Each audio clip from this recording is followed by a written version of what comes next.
अस्सलामुअलैकुम बच्चों।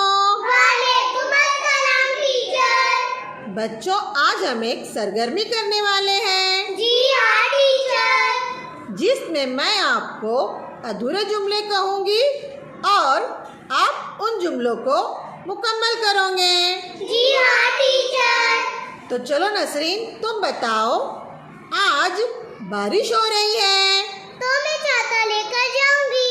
Very good, शाबाश। इज़ान, तुम बताओ, चोर आ जाए तो? मैं दरवाजा बंद कर लूंगा। वेरी गुड, शाबाश।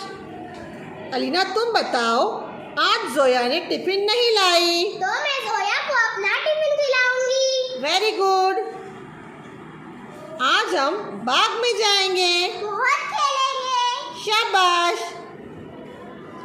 खेलते वक्त नसरीन के पैर को चोट लग गई। तो